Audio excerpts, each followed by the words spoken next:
Welcome to the corner. I'm your host and resident voice, Anthony Cruz, and with me always is the impeccable Nick Portela. Hey, we're back.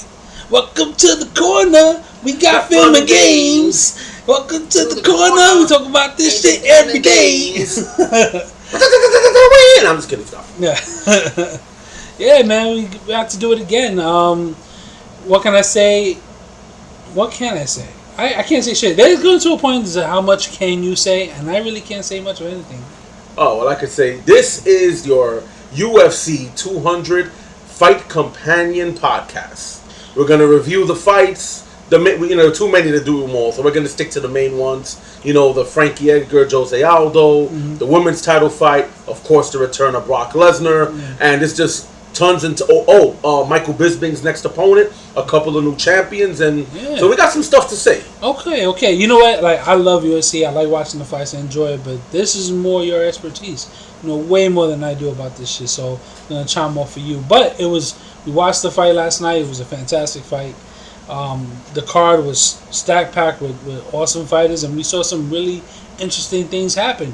Absolutely, absolutely. It seemed as though it was the underdog's night. You know, it really felt does. That way. But before we start, a couple of congratulations. Congratulations to the new 155-pound lightweight champ. This was not on UFC 200. This happened on UFC Fight Pass. Eddie Alvarez defeating the seemingly invincible Rafael Dos Anjos, who has been on a tear. Eddie Alvarez came in and pretty much stopped him in that first round. Heard about that. Eddie Alvarez is a beast. He's finally coming into his own, realizing the potential that everybody knew he had when he was fighting back in Strikeforce. And I gotta say, Michael Chandler is a bad dude, and the reason I say that is because him and Eddie Alvarez pushed each other to the limit back in Strikeforce. So watching Eddie Alvarez come to the UFC and win the title says a lot about how good Michael Chandler is. But that being said, Eddie Alvarez deserves it. He's worked really hard, had a couple of setbacks, and he took down Rafael Dos Anjos easily. That's impressive. Oh, Claudia Gadelha, and I'm probably butchering the name, fought on the Ultimate Fighter finale against Joanna, and God help me, I cannot pronounce that last name either. Something Jurjanchek, and I'm most likely butchering. I think you got it right. I may have gotten it right, and if I got it right, it was a good attempt. And if I got it right, it was completely by accident. It was right with a New York accent. Oh, there you go. All right, that's good. Then that means it's right in New York. It's wrong everywhere else, but it's right in New York. Yeah, exactly.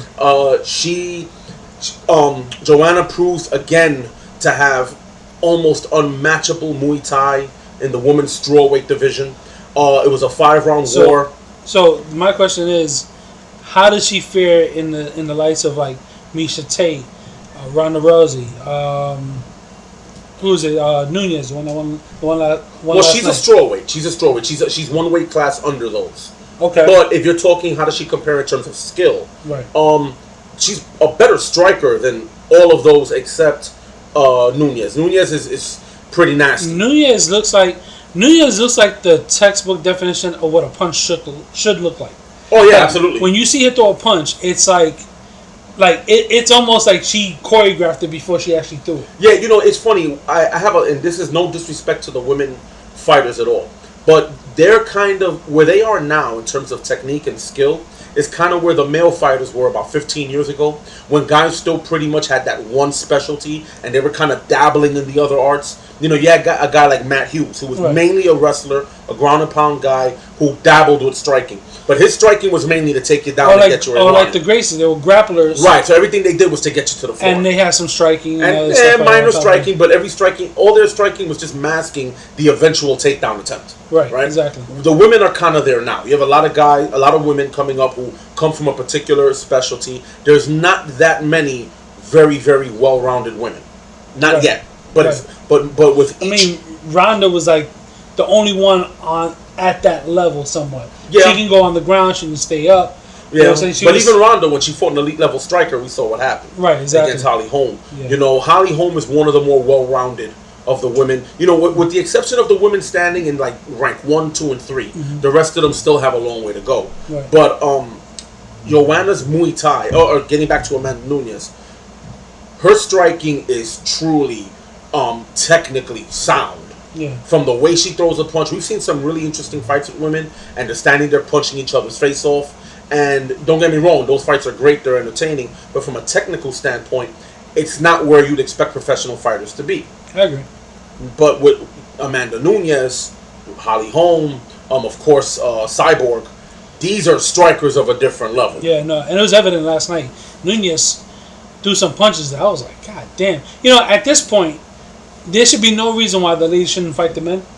It seems like that. It seems like that, man. I tell you, there are some ladies that I think can hold their own against some of the dudes, man. I tell you right now. You know, and again, a congratulations to Amanda Nunes. For those who don't know, if you've been living under a rock, she is the new women's bantamweight champion. She pretty much for devastated today, me. For today or this week. For this week until the next event.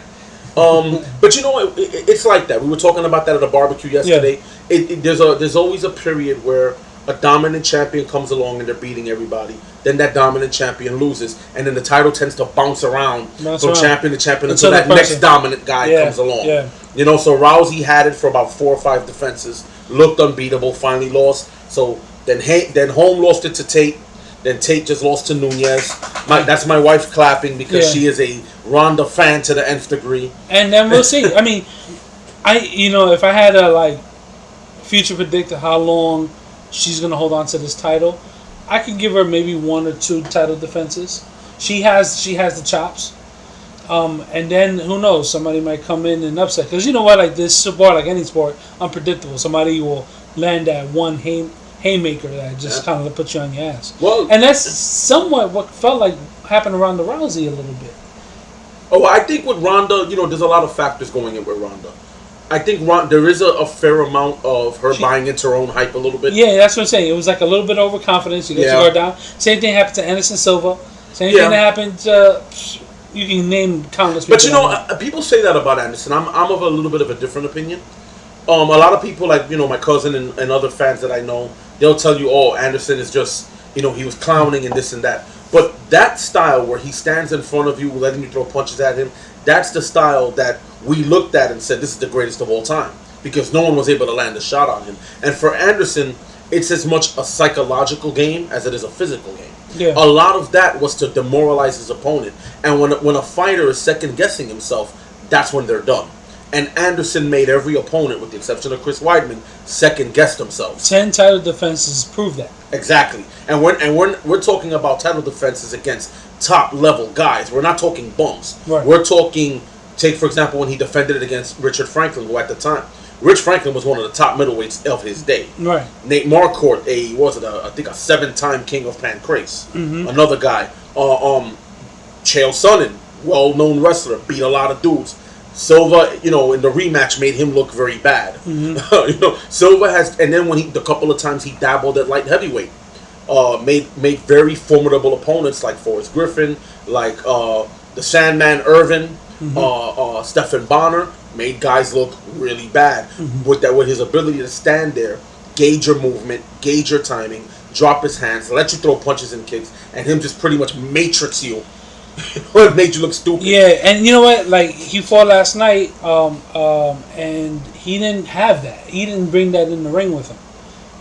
That was pretty evident. Like, normally when you see Anderson Silva fight, you're kind of getting a little bit of a spectacle with it, because he's kind of taunting you. He drops his arms a little bit, kind of brings you in a little bit, gets low, kind of tests you. And he didn't do none of that. He felt like very much like a fish out of water. Well, there's a couple of reasons for that. One, I wouldn't be surprised if Daniel Cormier is not the biggest guy he's fought in a very long time. I mean, granted, they fought at 205, but Cormier does not walk around at 205. Everybody knows that. Yeah. Cormier is a guy who was a top-level heavyweight before he decided to drop down to light heavyweight. Yeah. So there's that. There's also Anderson walked in on this fight with 2 days' notice because of the unfortunate incident with John Bones Jones. Of course. Everybody knows that, he got popped for some type of elite, and that was supposed to be the headlining event. And that was the headlining event. John Jones and DC, their bitter rivalry coming to an end, hopefully. Yeah. And so Anderson walked in and pretty much saved a fight for DC. Right. Because DC was looking at not fighting that day, not making a huge paycheck. Right. So Anderson came in, fought him on 2 days' notice. He didn't have a proper training camp. He didn't have all of the advantages that one would normally have going into a fight, and just pretty much fought raw. Yeah. And he's fighting somebody also who is primarily a wrestler. Yeah. So dropping his hands, all that stuff, all that does is leave you open for a takedown. So I think there's a certain level of strategy involved. I also think there's also the fact that ring rust. Anderson just had surgery a couple months ago, gallbladder surgery. Hasn't been in there in a while. Yeah. Age, he's 42 years old. Yeah. He's no spring chicken anymore. So, I think he fought pretty well, all things considered. Yeah, I mean, when with all that information, it does. But, you know what? You're actually right about that. I really can't argue that. Because you got to think about it. That is a lot. I mean, he just came over surgery, 2 days to prepare. It wasn't even his fight. No, not at all. He saved that. He saved that fight. Because just as much people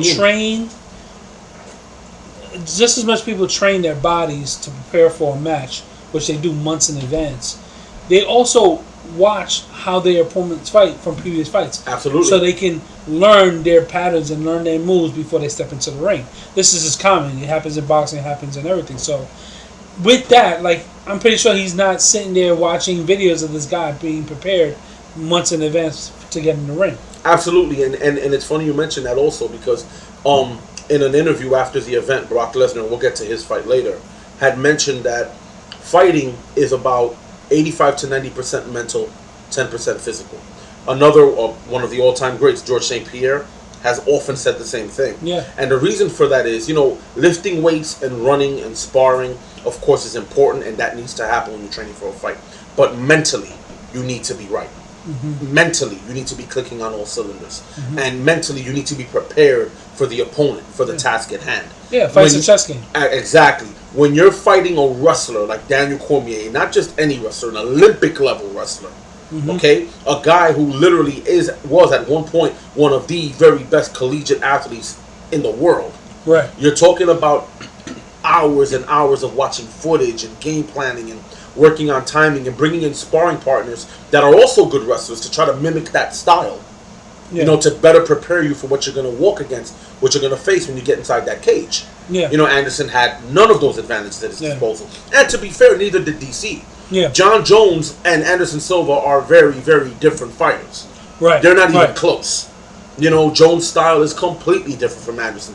Jones' height, his reach, his ability to mix wrestling with striking, his unpredictability. Anderson is more of a Muay Thai style striker. Right. Granted, he's fancier than most, but he wants to give you a show.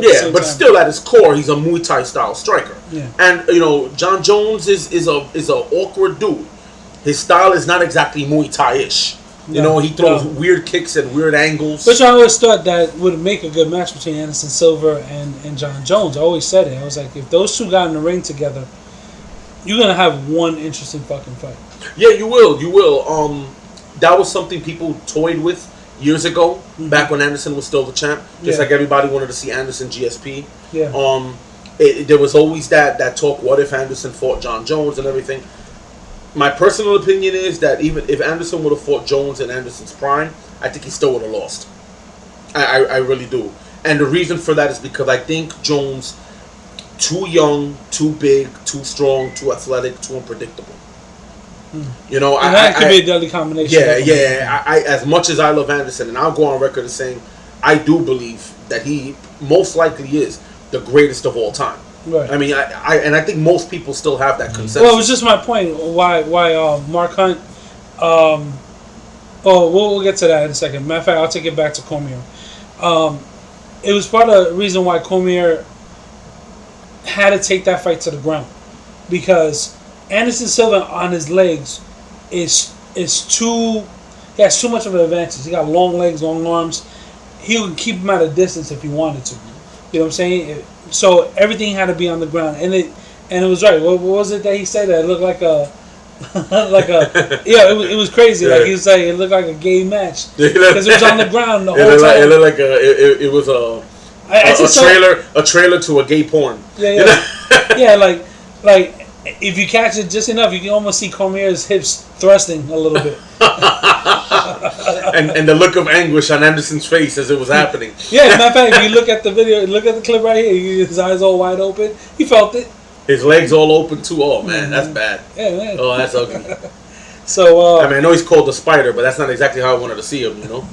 Oh, that's rough. So it was a hell of a match. All of it was pretty good. Brock Lesnar and the Mark Hunt. Brock Lesnar, Mark Hunt. Okay, this is the fight. This has really been. This is what this was the marquee fight. Yeah, this is what I wanted to see. This is the marquee fight. Here we go. Again, we've spoken about Brock Lesnar before. He's a guy who, again, for those who don't know, who only know him from his WWE persona. Brock Lesnar has legitimate chops, and he was a collegiate champion, NCAA Division I wrestler. Anybody who follows college wrestling knows that's the toughest division there is, Division I. Brock Lesnar is a dude who could have been on the Olympics, if not for an injury, from what I understand. His wrestling record in college was ridiculous. It was 104-4 or something along those lines. I mean, it was an insane record. Damn, that much? Yeah, it was that much. Like it was insane. Christ, it was an insane record. He woke up, brushed his teeth, kicked somebody's ass. Yeah, pretty much. That's pretty much what the guy did. Made his breakfast, kicked somebody's ass. Kick someone's ass, took a piss, whipped someone's ass. Jesus Christ. Yeah, it was insane. And after college, he went to WWE, became a humongous star over there, and came into fighting. Now, a lot of fighting fans automatically were against him because he comes from WWE, and WWE is known as fake fighting. Now, granted, it is choreographed and staged, and we've had that discussion here too. Yeah. But you have to respect all those guys as athletes. Hell yeah. Brock Lesnar comes into these guys almost more so than actual fighters. Like these dudes do this nearly 365 a year. Like they're Absolutely. On the road every day. There's an event, a WWE event, wrestling match, and these guys are flying off of ropes. You ain't flying off of fucking ropes in a UFC match. No, hell no. You ain't dropping each other in chairs. Nor are you getting power bombed. Yeah, it may be scripted, and some of the punches may be held back, but it doesn't diminish the amount of athleticism that it takes to do that. And we spoke about that. Absolutely, before. and if you want proof, ask any guy. A guy like Bill Goldberg, who again was a professional football player, then he turned professional wrestler, became a huge star. Steve Mongo McMichael, I believe he's in the Hall of Fame. Mm-hmm. Ask even Lawrence Taylor, who had one match against Bam Bam Bigelow at a WrestleMania many years ago. Lex Luger also comes from a football background. You talk about all these athletes who have come along and have come from other sports, difficult sports, and tried their hand at pro wrestling, and they all tell you that's the hardest thing they've ever done. Yeah. They'll tell you in a minute it's the hardest thing they've ever done. I may get lynched for this shit, but I always say that if anyone's going to step into the octagon or any kind of ring where the punches are real, you might as well come from something like WWE. You got the build, the strength, the stamina. All you got to do is working on technique to how to fight in the ring. Yeah, sure, absolutely true. You know what I'm saying? And absolutely true. And you know, I've always felt like the best base for an MMA fighter, and history has proven this, is wrestling. A guy who comes from the same background that Brock Lesnar comes from. Mm-hmm. I mean, how many Hall of Famers? I mean, Randy Couture is one. Matt Hughes is another. Tito Ortiz is another. Yeah. Guys who come from these really wrestling heavy backgrounds. Yeah. You know, those guys tend to make the best fighters. Yeah. Why is that? Wrestling builds strength, speed, explosiveness, the ability to control your opponent on the ground. All these different factors that play into MMA. Right. So all that's left for them is to learn the striking and the submissions and everything else. But it's a easier transition for a wrestler than it is probably for any other athlete. Right. You know, now getting into WWE, granted, that's not wrestling like the way they wrestle in college or in the Olympics. But there are some similarities. You know, the strength, speed, explosiveness. You need that in professional wrestling. Exactly. And those are qualities that can be adapted. Yeah. However, the problem is most wrestlers who, you know, don't have any real fighting experience, and that's where most of the time they come and they get smashed. Right. However, Brock is such a freak athlete. No, he is. He's one of those giant dudes that have like just almost mystical sense of like break speed, like explosive speed, strength. Like it's insane. His size is so intimidating. It's so crazy. And now, you know, last night, here he is. He's back in the ring after what? 3 years? 5 years? 5 years. 5 years. and comes in and puts on a hell of a show and wins the match against the number 8 ranked heavyweight in the world. That's some shit. Yeah, Mark Hunt is no slouch. Yeah. Mark Hunt is a dude, a former. That boy can thump. He's a former kickboxing legend. The guy who smashed people in the kickboxing ring. He fought in Pride for years. Was a big star over there. Yeah. Come over here, had some big wins against top tier talent. Challenged for the title not that long ago. Not for nothing. Lesnar made him look like not like a rank amateur, but it was dangerously close. I mean, it was complete domination. He was on this dude, and he was just doing the little hammer hits on his face, and like it was crazy. Like I mean, a lot of people. To Lesnar for that like I was saying, a lot of people will knock.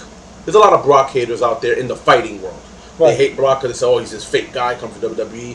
They refuse to acknowledge the man's collegiate record. They refuse to acknowledge the fact that the guy is a freak athlete. And I don't know how much more the guy has to prove. It's amazing. Yeah, no. He wins the title from Randy Couture. Yeah. In his, third professional fight? Right. I mean, due to medical issues, he can't have a record, even like Mark Hunt, where he's like 12 and 11 and 1, that kind of shit. Like, you can't. He can't. I mean, medically. That's why he was out for like 5 years. You know what I'm saying? His career was pretty much done for a while. Sure. You know what I'm saying? So the fact that he was able to get better, get back to training, and then get back in the ring, man, come on. Anybody hater. To me, you have to show, and it's amazing how fickle people are. Between him and Kimbo. Kimbo came off the streets fighting dudes in the streets and learned a more refined way of fighting so he could fight in the octagon. That takes a lot of shit to do, man. It does. And I give Kimbo a lot of credit. Was he an elite level guy? Absolutely not. No. But I always say I would have loved to seen what a young Kimbo would have had the chance to do had he gotten into MMA so much younger. There are plenty of fighters who never reach megastar status but are consistent. And they'll come in the ring, put on a great show, win or lose. You know what I'm saying? And Kimbo was one of those. Kimbo will come and put on a good show. You know what I'm saying? And he was entertaining to watch. Yeah, with the exception of his last fight. His last fight was horrible. Yeah, against Dada 5000. That was a terrible. Everybody has a misstep. Right, but he's not the only guy. I mean, Anderson Silva has had bad fights. He broke a fucking leg over it. Yeah, well, that was one. But there was one years ago when he defended his title against Patrick Cote. Terrible fight. When he fought Damian Maya. Horrible fight. I mean, listen, even the best guys have had bad fights. Yeah. Definitely. Bisping and Rocco. Like, Bisping had no business going for the title. Oh, no, absolutely not. I mean, it was a last minute thing. It was a last minute thing. But he's an entertaining fighter. Always. You know what I'm saying? Bisping's a guy, again, I've always said this, he's not, in my opinion, granted, he's the champion and I respect him, but if you look at the elite guys in his weight class, I wouldn't put Bisping in the elite class. He's a very, very good fighter. But I wouldn't put him with the Jacares, the Rockholds, and the Weidmans, and guys of that caliber. Yeah. But you know what? He walked in there on 2 weeks, pretty much notice, 2 weeks walking off of a movie set, and he knocked Rockhold's ass out.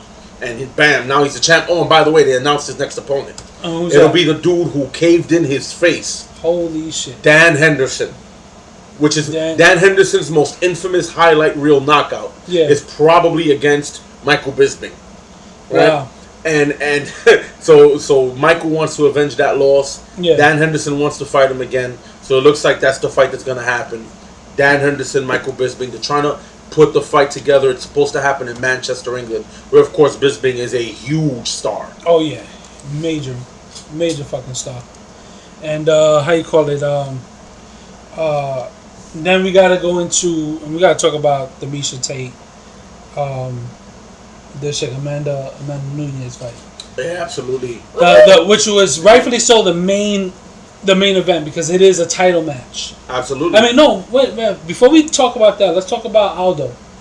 Oh, Frankie, that was a great fight. Maybe the best fight of the night. I think so. I would say probably the best fight of the night. That was a great fucking fight. Very technical. It wasn't a wild brawl, but very technical, very busy, very active. Yeah, and you know it's funny, like where Aldo was kind of reserved. My man over here was just throwing punches. He was moving forward the whole fight. Absolutely. There was no time I remember him like, yo, hold on, let me back up a little bit. Oh yeah, because Aldo was like very good. Aldo wasn't actively pursuing him; he was countering. He was boxing him, outboxing him basically. Yeah, definitely. And that was pretty dope. I like that. Oh no, it was good. Big props to Frankie. And walked away with the title because of it. Yeah, the interim title, absolutely. Yeah. He will be next after Conor McGregor fights Nate Diaz. Yeah. Conor's going to go back to 145. Yeah. And they're going to have a title unification bout. Jose Aldo is now the interim light heavyweight featherweight champion. And when Conor and Nate are done with their business, Conor's going to come back down and they're going to have that fight, which will be a rematch for Aldo from that 14-second knockout he had. And he fought Conor the first time. Well, to get to the performance, Frankie Edgar did what he does. Great movement, great footwork, great hand speed. Hit Aldo with some good punches. But Aldo was I'm not going to say he was the Aldo of old. And the reason I said is because the Aldo of old was just almost 100% offense. Yeah. This Aldo was a more measured, more balanced fighter. And what I mean by that is he showed great defense and offense. He showed good head movement. He showed good timing. Right. He didn't waste any punches. He didn't waste any kicks. Didn't throw his infamous leg kick that he's known for just smashing people's legs with. Yeah. Mainly because Frankie's such a good wrestler, so fast, so explosive. He didn't want to give up the takedown. Yeah.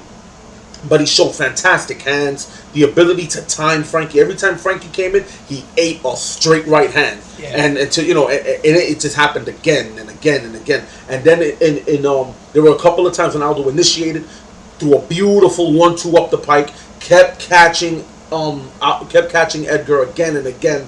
It was just fantastic. It was a fantastic fight. It almost seems like you would think that he was running away, or you think he was like. Not being as active and stuff like that, but he was being very active because Edgar was kind of going at him, throwing the punches, trying to throw in combos, and Aldo just played it smart. Like he was like, "Look, I'm gonna counter him. I'm not gonna, exert too much energy. I'm gonna move away. I'm gonna dance around a little bit, tire him out, and then catch him where it counts." Absolutely, and I think one reason for that is because if you look at Edgar's last couple of fights, Edgar's been knocking people out. Yeah. Now, Edgar is not a big puncher per se, but he's very precise, he's very active, and he has good power. Yeah. Not one punch puts you to sleep power, but good power. And one thing that he's done is that he's caught people coming at him. Edgar is very good at catching people who are trying to catch him. Yeah. Very, very good. And you saw it against Chad Mendes. He caught Mendes with a beautiful uppercut and put Mendes down. Edgar is a very tough guy to fight because of his movement and his speed and his cardio. He could fight the same pace from round 1 to round 5. Yeah. So I think Aldo knew going into this he wasn't going to make any stupid mistakes. He was not going to allow himself to take too many punches from Edgar. Well, after the fight, movement. I mean, after the fight with McGregor, rightfully so. Yeah, right. He ran into a hammer from Edgar and down from McGregor and down he went. And McGregor hits like a freight train at that weight class. McGregor is a huge featherweight. Not the biggest lightweight at 155, but when he fights at featherweight, he's huge. He's huge. And he hits like a freight train at that weight class. Yeah. So, Aldo, Aldo can take a punch. We've seen Aldo in some wars, but he ran into that straight shot from McGregor and he went to sleep. It's really bad. Yeah, it was bad. It was bad. I literally saw the Tweety birds around his head. Yeah, it was one of those, It was definitely one of those. So he was more measured against Edgar. He respected Edgar's speed. Yeah. He respected Edgar's combinations, and he countered him to death and went on to a unanimous victory. I mean, Aldo, man, I was like surprised at how quickly by the first round he already gashed up Edgar's eye, and by the end of the match, by the end of the 5 rounds, like he was bleeding on both sides. He looked like he was crying blood. It looked like a Bloody Mary movie. Well, one thing about Edgar is he bruises a lot. If he's one of those guys like GSP is another one. Yeah. GSP could take one punch and he looks like 10 guys beat him up with bats. He's weird that way. Like there are some guys that they bruise easily. Sensitive, yeah. Yeah, and Edgar, they can take a punch, but he can take a punch. He won't go down, but he cuts easy and he bruises easily. Georges St. Pierre, I remember he fought Carlos Condit. Carlos Condit hit him with one really hard head kick, nearly knocked him out, and Pierre came back to win the fight. But Pierre's head at the end of that fight looked like he was growing an extra face out of the side. Like it was crazy. The lump he had on his head. It was like rock. It was damn near like Rockman. It was a serious bump. And here's another thing too. Aldo doesn't need to hit you too often to hurt you. True. Aldo is a powerhouse. No, he got strength. Punches and he used that hard. to his advantage. He did. By counterpunching. And he made every punch count. Yeah. He made every punch. If you look at the stats, I mean, the amount of punches thrown between the two, like, I mean, it's staggering. They were very, very busy. Very, very busy low for Aldo, very high for Edgar. Yeah, definitely. So, yeah, that was my favorite match of the night. Oh, mine too. Next to Lesnar. Yeah, mine too. Lesnar, just because I as a fan of his, I've always been a fan of his. It was great for him to come back because, like, getting back to Lesnar. Here's a guy that a lot of people don't want to respect for various reasons. Right. And now you have to look at the guy's resume. He wins the title from Randy Couture, a Hall of Famer. Yep. A 2-division world champion. Yep. Say what you want about Randy Couture's age, but you know what? After he lost to Brock, he went on and beat more guys. So Randy Couture wasn't washed up then when he lost. Then he defends his title against Heath Herring, a guy who's a veteran of the sport, been around for a long time, fought a who's who of heavyweights. Yeah. Demolishes him. We never saw him again. Yeah. Lesnar right now is what, 6-2? Who? Lesnar. No, his record now I believe is 13 and 3. 13 and that many? No. 13 and 3. Yeah. That many matches? It might be about wait. No, I don't think so. I think it's more. No, I'm sorry. I think it is. It'll probably be like 6 and 2. 6 and 2. 6 and 3. Because he lost one to Amir, lost to Kane. Lost to Kane and lost to Overeem. Oh, that's right. The body shot. Yeah, you're right. The body shot. Yeah, we're looking at more like 6 and 3. Right, 6 and 3. So that's not bad. No, not hell no. Especially for a guy with no prior professional fight experience. Yeah. You know, you beat Couture, you beat Heath Herring, then you go and you beat another Hall of Famer in Frank Mir, the deadliest submission artist the heavyweight division's ever seen. Yeah. Smashes him. Then defends his title against Shane Carwin. And he's been fighting since what? 2000? What was it? 2010? Who? Lesnar? Lesnar. No. I was thinking more like 2008, 2009. Something like that. Yeah. Because you figure the 5-year gap between he came. Right. I would say about maybe 08 or 09, something along those lines. So that's not bad. Thinking about a record like that, you fighting. Everyone he's fought has been a monster. Yeah, and you fought about 7 dudes before you took your hiatus, came back and then won again. So much respect to the guy. Yeah, totally. And then he lost. All right, he lost to Kane. He lost to Overeem. Those are 2 guys who there's no shame in losing to. Nope. And then mind you, losing to them while he's fighting at 50% with diverticulitis. You gotta respect the dude. Yeah. Then he comes back after 5 years, fights a super dangerous opponent, and pretty much dominates him and gets a decision victory. The guy's blessed. Yeah, no, it's amazing. The guy's blessed. So let's move on to the main card: Miesha Tate versus Amanda Nunes, and it was a fight. A one-sided fight. A one-sided fight. Alright, so it started normal as fuck. Like, you know, they go on to test each other, throw a couple jabs, throw a couple kicks, they move and they feel around each other, and then something happened. And it made Miesha Tate look like a little kid holding down her head into her knees. Like, I don't want to do this no more. Like, it was embarrassing. Yeah, it was bad. It's almost a career ender. You know what? For a lot of people, it would smash them. I agree with that cycle. I mean, look, Ronda lost bad. We haven't seen her since. Yeah. You know, it was that kind of a knockout. It was that kind of a loss. And fucking Miesha Tate caught it last night. She really did. Well, you know, Amanda Nunes, like we were talking about, we alluded to earlier, she's a very dangerous striker. It was like the big bully, but yet Amanda Nunes seems smaller than Miesha Tate. She's smaller. I think she is. Yeah, there wasn't a. It was like the bully beating up the little kid, and he's curled up in a little ball. Yeah, he's like, I don't want to fight anymore. And that's what it looked like. And when she came out, but by the time they did the little interview where Joe Rogan comes out, talks to them, they talk to the winner, she's happy, talks for like 15 fucking minutes, it's ridiculous, and then they go to Miesha Tate, and she's just like a bloody mess. Like, it was bad. And then I played this, you didn't hear it, but I did this while she was talking, and I told Jay, I was like, yo, hear this.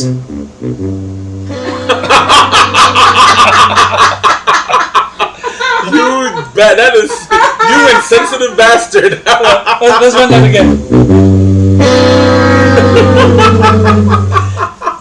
You are terrible, man. You are fucked up. I had Jay rolling on that shit. He was like, yeah, you fucked up. You're terrible, man. Yo, man, you see her face. Like, it it looked like she fought 5 rounds It really and did. lost. But she, yo, word up, man. It looked like she put her face in a bag of razor blades and shook it. Oh, Damn. That's rough.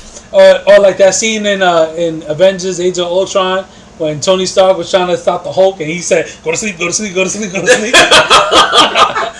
That was the result of Misha Tate's face. Not for nothing, I kind of felt like that more with Brock and Mark Hunt. There was a part where he was hitting him, and all I kept thinking to myself, go to sleep, go to sleep, go to sleep, go to sleep, go to sleep. Then when he was dropping those quick little hammer fists. Oh man! But Can you imagine taking a hammer fist from Brock Lesnar? Oh my! Even a small one, even what he considers a light one. Can you imagine what that shit must feel like? Remember the comedian Gallagher when he used to take the sledgehammer? The sledge-o-matic he called it? Right up, and he smashed the watermelon. That would be my face. Even next to that little bush that he was doing on Hunt yesterday just to get some points. You know the guy used special gloves. They have to tailor-make gloves for him. Hey, That's how big his hands are. He got like 2 tires wrapped around his hands. Yeah, that dude's... Let me tell you, if Brock Lesnar's striking remotely ever came close to his wrestling, oh my God. Can you imagine? Did you see the dude on the internet? He's like... He's starting to get famous on Instagram and all that stuff. They call him the Iranian Hulk. Yeah, I have actually. That massive. That fucker big. Should be fighting. Yeah, that's one big dude, man. Yo, he should get in the fucking ring. Get some training. They got that the Israeli martial arts shit. Krav Maga. The Krav Maga. Yeah. Hell Used by the Israeli Special Forces. You go in there, you see that big ass dude doing some Krav Maga. That only problem with Krav Maga is a lot of that's meant to kill you. A lot of that shit isn't legal in the ring. Them throat strikes and eye gouges and all that shit like that. He might get disqualified a lot. You know, it'll be entertaining. Right, listen. He's like, listen, you're not supposed to rip Brock Lesnar's throat out. It doesn't work that way. His larynx stays in his neck. Thank you very much. All right, no, and you cannot take out his eyeball. And that fucking dude got no neck. He really doesn't. That man's built like a real life Ninja Turtle. Huge, man, huge. But man, that Misha Tate, that fight ended in the first round. It was embarrassing. Well, you know, I give respect to, I've always respected Misha Tate. She's a pioneer in women's fighting. Yeah, been she's doing out it there for a very long time.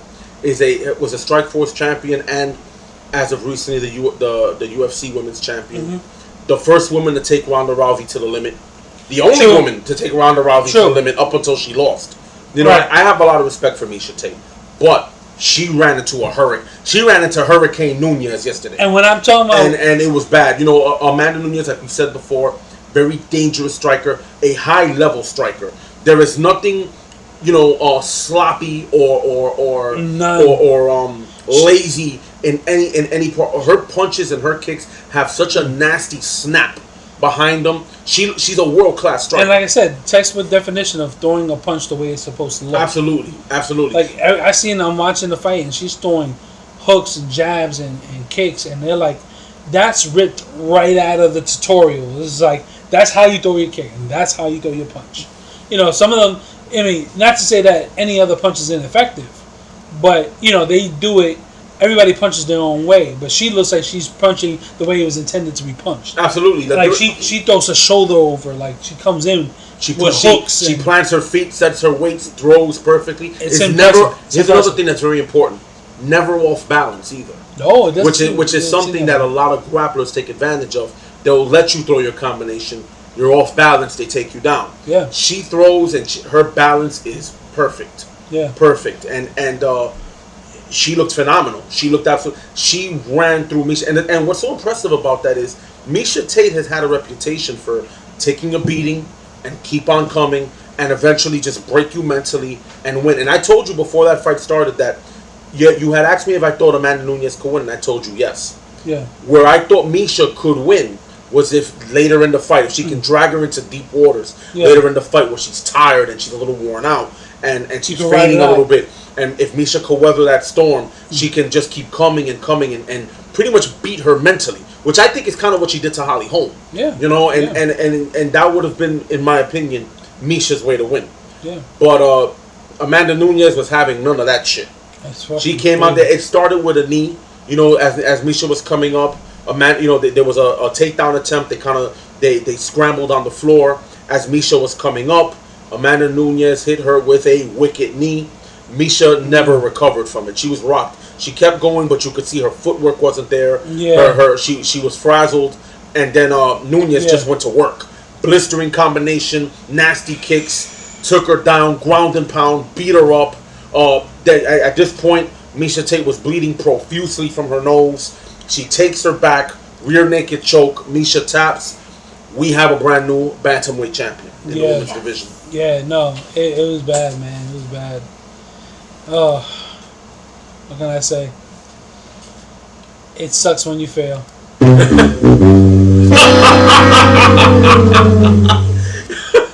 That was perfect. I gotta give you credit. That was perfect, man. Oh, you couldn't have timed that any better than what you did just now. So yeah, man, that's the recap of the UFC 200.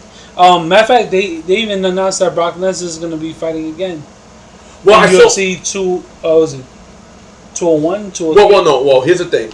They asked him. I saw the press conference. Yeah. The post, and that press conference was funny, by the way. Yeah. Because before the rest of the fighters got there, Brock kind of came out on his own, took the mic at the podium, and said, "Yeah, I'll be Dana White tonight."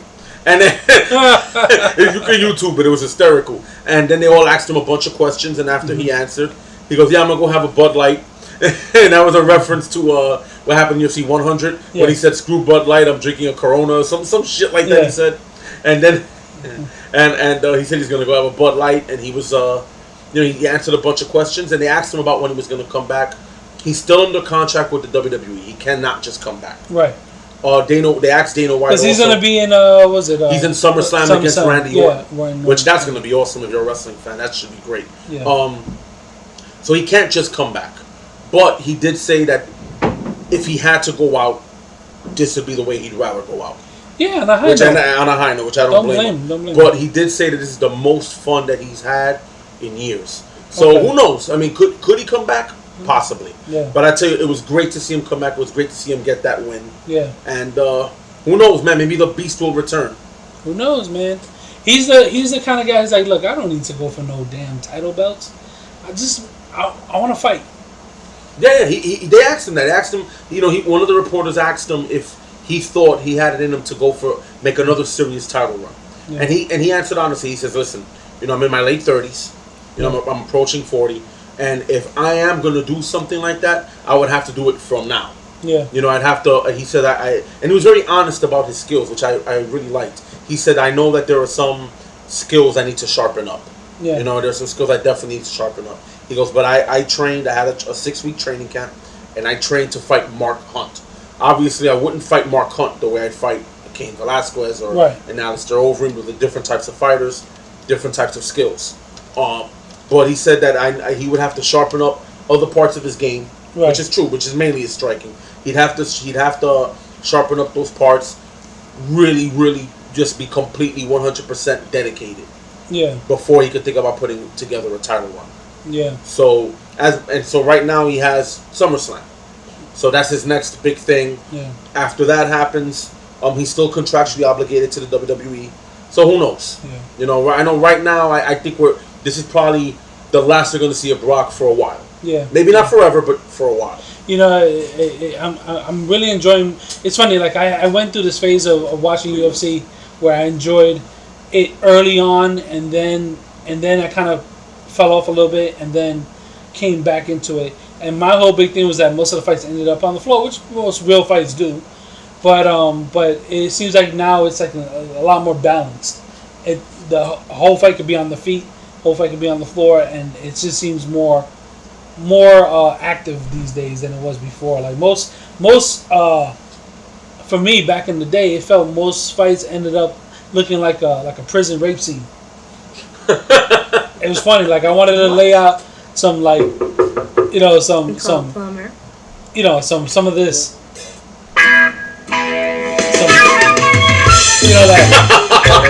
That pornos music. You see them on the floor and they're doing the full mount. Oh god! Trying to get on guillotines. Look at that! Look at it. The worst thing you could say now is ground and pound.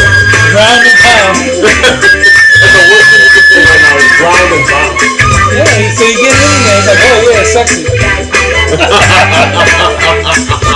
So you know, well, I'm glad I'm seeing fights now that is just both on the feet, on the floor, like it goes back and forth, and it's a lot more entertaining. I don't know, it's because now they're more true mixed martial artists rather than just grapplers and wrestlers. Well, I think that's exactly the reason. Early on, you know, when Zuffa bought the UFC and it became a legitimate fighting sport, not just the craziness of the early UFCs, guys were still very much coming from one specialty. Again, we'll go back to a guy like Matt Hughes.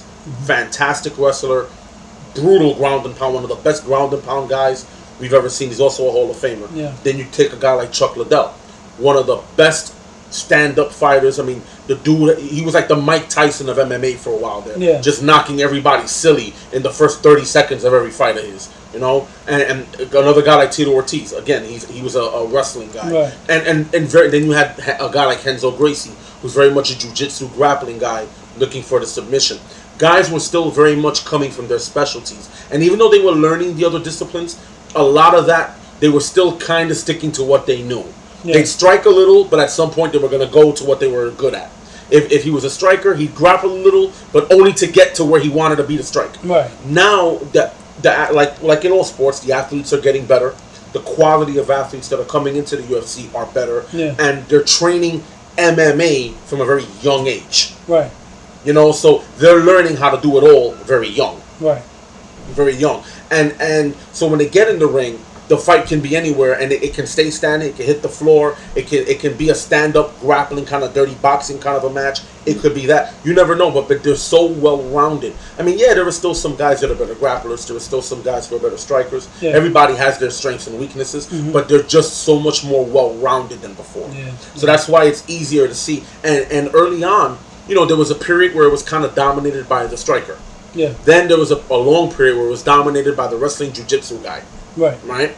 And then now we're kind of swinging back into this era where it's a little bit more striking now. Still the grappling and stuff, but you're seeing a lot more stand-up than there used to be, you know, from years ago. Right. So the pendulum's kind of swinging back in the other direction. Yeah. And it's kind of balancing out now. Yeah. Because these guys are learning MMA. Take a guy like Rory McDonald. Rory McDonald is a fantastic fighter who I hope the UFC keeps now that he's a free agent. Yeah. Rory McDonald has learned MMA from very young. Yeah. Very, very young. Yeah. You know the guy, Michael McDonald. All the new fighters now, they're coming up. They're learning straight MMA. Right, because when I was a kid, you know, there was always karate dojos. Yeah. It was all about karate dojos or kung fu dojos. Now there are MMA schools. Right. You know, you're getting everything. You're getting everything. Even Tiger Showman, which for the longest time was a straight karate I used to go to Tiger Showman. Yeah, it was a karate school. Now it's a MMA school where you're learning grappling and you're learning boxing and kickboxing and karate and all these different things. Another young up and coming guy, Michael McDonald. Young kid, I think he fights at. You talking about the guy? Hey, no, not the singer. No, not that jackass. No, not him. A young up and coming fighter. I believe he fights at featherweight. Minute. No, not that guy. Okay. Not that guy. I was gonna say he's fucking old. He can fight. Much younger guy with no white beard. Oh, okay. I was saying because he can fucking fight. This kid can fight. Oh, cool. But he comes again from very young. He studied MMA. Yeah. He never went to a karate school. He went to an MMA school. All right. So that's why you're seeing it go that way. Oh man, that's good shit, man. Good shit. It's gonna be great. So there it is, man. You got your recap, everybody. You got your recap of what happened in UFC 200. But if you're like us and you like the shit, you're gonna be watching it anyway, so you know what happens. But that's why you come to the corner. You get to talk about it. You get to listen in and chime in about the things we like to talk about, which is this shit. So there it is. So we leave you, you know, with just the way, you know, to think when you watch UFC and to make you feel like, you know, you're watching something sexy there. Yeah, the next time you're watching a good grappling match. The next time Daniel Cormier fights, think of it. That's right. You know, when they're on the ground, they're sweating and they're in their tight shorts and, you know, and they're holding each other ever so tenderly. Whispering sweet nothings into their ear. Yeah, just think around Jeremy. And from the corner, I'm Anthony Cruz. Nick Portela. See you next week on the corner. What can I say? This shit is over. We are signing off. We'll catch you on the corner. And go make your own porn. That's right. Peace. Peace.